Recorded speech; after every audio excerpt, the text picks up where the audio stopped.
come up with one of the most important and interesting part.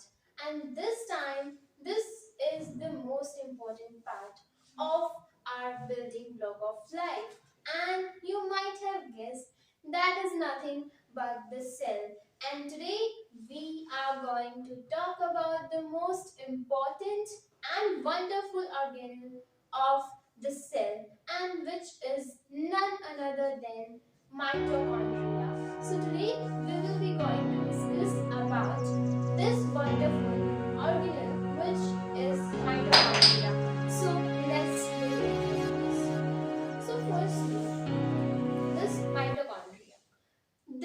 If we talk about mitochondria, then the first question is, what is mitochondria?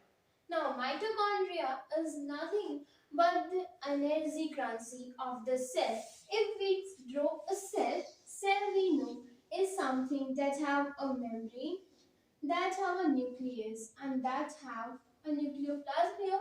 There is nucleoplasm here and nucleolus in the between. Here is endoplasmic reticulum, mitochondria, which today we will going to talk about. Then we have lysosomes, chromosomes, and other important organelles such as Golgi body. This is the cell and where we contain mitochondria. And in this mitochondria, there is a wonderful structure which helps us a lot, because this is the guy which gives us all kinds of energy. If I'm teaching you today, it's only due to this energy, and this energy is provided by the mitochondria. All kinds of chemical reactions which are happening inside us is only due to that energy, and that wonderful energy which helps in the form of ATP is only given by this wonderful man, which is mitochondria. So today we will discuss about this. Now, in this mitochondria, we will see the structure of this. If we talk about the origin of mitochondria, it's basically prokaryotic origin. And here, prokaryotic origin means that it belongs to an aerobic bacteria. It is said, or it is believed, that once mitochondria was an aerobic bacteria. And why is so? Because it was a prokaryote. And if we talk about the characters of prokaryote, it doesn't have any kind of nucleus which is well defined. All the genetic material is just suspended in the nucleoid, right? So in this mitochondria, what happens that it contains 70S ribosomes.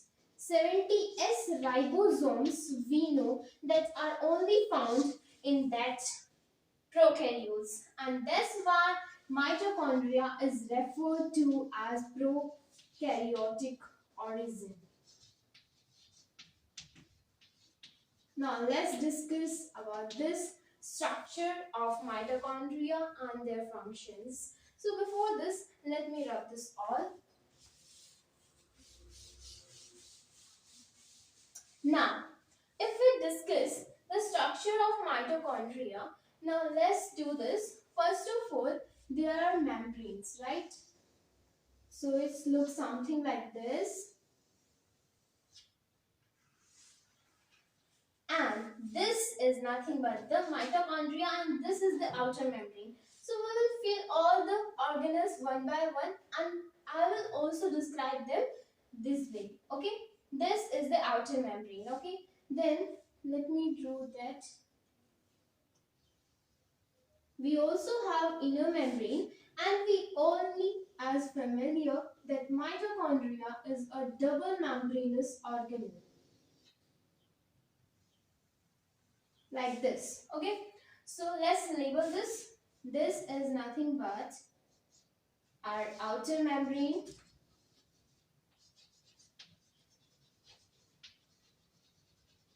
Got it? This is outer membrane. Then after inside this, we have some folds of inner membrane. What happens? See, mitochondria is a kind of shape which is saucer shaped. Okay, and this shape is basically containing two membranes because it is double membranous organelle. And if it double membranous, the outer membrane is just for the protection and all that. Inner membrane have folds inside this, and these folds develop something which increase the surface area for some important chemical reactions which produce ATP. So the inner membrane have folds here. Okay, let me change the job. So inner membrane have folds like this. This is the inner membrane which is containing the folds, and it is containing the folds so that the surface area becomes increased. And if once the surface area becomes increased, what happens that there will be more area for the production of ATP in the case of this mitochondria. Okay. Now these folds containing some important particles, and these particles are nothing but the F1 particles which helps in the synthesis of ATP, right? And these particles are present in all here, right? So I'm only doing some. Okay, here it is. These are nothing but these particles. If we see, these are F1 particles. This is the most important part of the mitochondria because it produces the energy. It helps in the synthesis of ATP, adenosine triphosphate, which is very helpful because it provides energy for all kind of actions. Now these folds of the inner membrane have a different name, and these folds, let me write here, these are cristae. Okay, these folds are called cristae. Then after this kind of jelly-like substance which is covering all this matter in which all parts of mitochondria are suspended freely, this is nothing but called the matrix of mitochondria. This is the matrix. Then in this matrix there is one important part which is DNA. Yes, mitochondria have its own mitochondrial DNA. It's really amazing because all kinds of organelles don't have its DNA. So it's mitochondrial DNA. Then after DNA, as I mentioned earlier, it also contains ribosomes, and which is 70S type. And if it is 70S type, it is of prokaryotic organism. So we have ribosomes which are 70S type. Ribosomes. Got it? Now these are ribosomes. Now see, if we have any difference in other organelles and mitochondria, the one thing which we encounter that it contains DNA and ribosomes. So by this time, mitochondria is called the semi-autonomous organelle. And why so? Because it can do half its work by own. It's containing its genetic material, it's containing all its protein synthesis, guys.